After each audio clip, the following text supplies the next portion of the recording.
Hi hello నమస్తే. నేను మీ తూర్పుగోదావరి జిల్లా అన్వేషకుడు. మనం ప్రస్తుతం కాకినాడ జిల్లా తుని మండలం సిహెచ్ అగ్రహారంలో అయితే ఉన్నాము.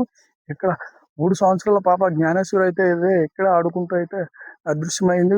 పాపతో పాటు కూడా అయితే పెంపుడు కుక్క కూడా అదృశ్యమైంది.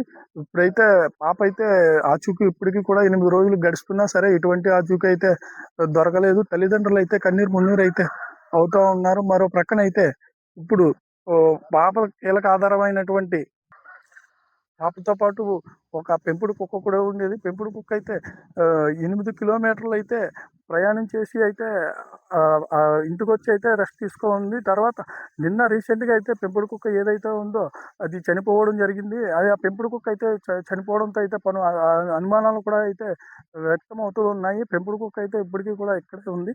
ఒక పక్కన అయితే వైద్యాధికారులు కావచ్చు, మరో పక్కన వైద్యులు కావచ్చు, మరి కొద్దిసేపట్లో అయితే ఈ పెంపుడు కుక్కకి అయితే పోస్ట్ మార్టం చేసే పరిస్థితులు అయితే ఇక్కడ కనిపిస్తూ ఉన్నాయి. మరో ప్రక్కన అయితే ఏజెన్సీ ప్రాంతంలో కూడా దర్యాప్తు చేస్తున్నట్టు సమాచారం అయితే మనకు తెలుస్తూ ఉంది.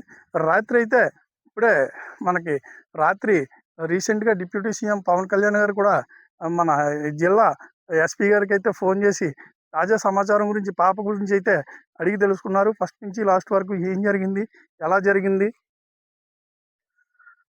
అనే కోణంలో కూడా 8 రోజులు కూడా ఏం జరిగింది అని చెప్పి ఆరా తీసే పరిస్థితి అయితే కనిపిస్తూ ఉంది. దానికి సంబంధించి డిప్యూటీ సీఎం పవన్ కళ్యాణ్ ఇప్పటికీ కూడా కొన్ని ప్రత్యేకమైన బలగాలను కూడా ఇక్కడికైతే పంపిస్తున్నట్టయితే మనకి సమాచారం అయితే తెలుస్తూ ఉంది. ఇప్పుడైతే 8 రోజులు గడుస్తున్నా కూడా పాప ఆచూకీ ఏమీ తెలియకపోవడం అయితే ప్రపంచం మొత్తాన్ని కూడా ఆశ్చర్యం కలిగిస్తూ ఉంది. ఇప్పుడైతే కొన్ని ప్రత్యేకమైన బలగాలు అయితే ఇక్కడికి వచ్చే పరిస్థితి అయితే కనిపిస్తూ ఉంది. చూస్తూనే ఉండండి తూర్పుగోదావరి జిల్లా అన్వేషకుడు న్యూస్ ఛానల్ తాజా సమాచారం కోసం. Thank you.